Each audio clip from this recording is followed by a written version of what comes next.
Kaibigan, kumakain ba kayo ng langka? 'Di ba? Hindi nyo pinapansin 'to, 'di ba? Parang wala naman sustansya. Yan ang isip natin. Pero nung nakita ko, ni-research ko maigi, sobra sustansya, super sa sustansya ang langka. Okay, prutas siya pero ginugulay siya. May laban siya sa ibang mga gulay, ibang mga prutas, napakadaming vitamins and minerals magugulat kayo. Ang daming luto pwede gawin. Okay, ang dami niyang benefits and uses. Tingnan natin ha. So, pwede kayo kumain ng langka. So, ano lasa niya? Actually, sabi nga na iba, ang lasa niya parang combination ng mansanas, pinya, mangga, at saging. Parang medyo ganun ang lasa. Tsaka ang ganda ng kulay, kita nyo. Very bright yellow, kaya ang daming antioxidants. Bukod dito, ginagamit pa rin natin siya parang veggie meat eh. Kaya ang ginagawa nating gulay eh. Para siyang karne. Para siyang karne. So, yung mga vegetarian, pwede dito, imbis na puro baboy, baka, ito na yung medyo kapalit. May sustansya siya. Pwede siyang gawing kapalit. O, tignan natin ha. Number 1, sobra daming nutrients. Tignan nyo. 1 cup of langka, 155 calories, okay. Medyo mataas-taas pero okay na. Yung protein na niya, magugulat kayo. Very high protein. Para siyang munggo, very high protein. Kaya siya ginagawang veggie meat eh. May protein eh.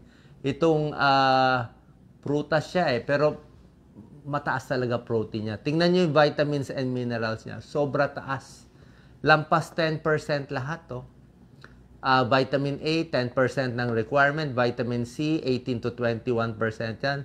Ito, vitamin B, 11. Magnesium, 15%. Potassium, 14%. Per cup yan ha. Copper, 15%. Manganese, 16%. Marami pang antioxidants. Bihira ang pagkain na na-discuss ko na mayroong ganitong kataas. Sabi nga, impressive. Sabi ng mga experts, impressive ang nutritional profile ng langka or jackfruit. Ayan ang taas, magnesium, antioxidants, may omega-3 fatty acids pa siya. Vitamin B6 niya, 35% per cup, may fiber siya. Okay, para sa tiyan. Yung vitamin C, sinasabi ko, maganda. Vitamin B, yung potassium niya, mataas, napakaganda. Ayan mataas sa flavonoids, antioxidants, vitamins. Yan Tsaka parang karne ang lasa, parang pork. High protein, tulad na sinabi ko, 2.8 grams to 3 grams of protein. Very good source. Cholesterol-free, low sodium pa. Maraming luto pwede gawin, di ba? Gusto natin langka, may gata, may sili. Ito, ginawa niyang parang veggie meat, Ginawa niyang taco.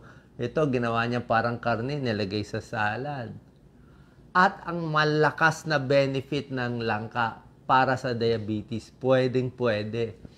Low glycemic index, kahit maraming kainin nyo, hindi nakakataas ng blood sugar. Napakaganda.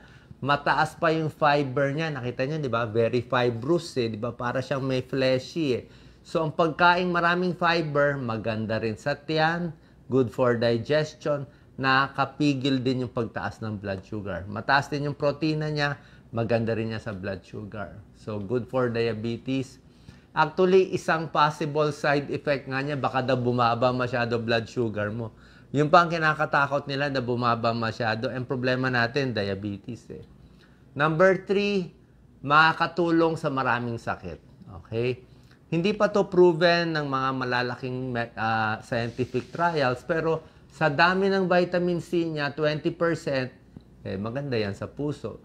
Sa dami ng carotenoids, sa kulay niyang bright yellow, ay mga carotenoids for diabetes, chronic disease, arthritis, heart disease.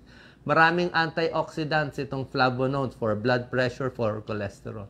Napakaganda. Tulad na sinabi ko, kapalit sa karne. So, imbis na laging Doc Lisa, luto tayo, madalas ng langka, at least 2 times a week, 3 times a week, pwede tayo. Ayan imbis na paksiw na lechon, di ba? Balat ng lechon, ito paksiw na langka, pwede.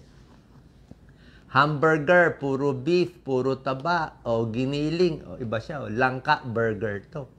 Yan Masarap din, langka burger, kasi Okay ang veggie meat, okay ang tokwa, pero ayaw mo rin man laging tokwa. Pwede naman ito minsan kapalit. Yan, no? Vegetarians, bagay na bagay, nagpapapayat, pwede rin to. Other potential health benefits, syempre high fiber, maganda sa tiyan, iwas sakit sa tiyan, immune system, pampalakas, vitamin A, vitamin C, obviously, di ba? Prutas na ginawang tinitreat natin as gulay. Skin problems, mataas sa vitamin C. Sa puso, may potassium, fiber, antioxidants. Para din sa sugat, meron din siyang mga anti-inflammatory, antibacterial. Ayan, no? High minerals, high protein, high fiber, maraming vitamins. Sobrang ganda. Ayan, no? Para din sa balat. Paano kinakain ang langka? Ayan, no? Kinakat lang. Okay. Ang daming luto.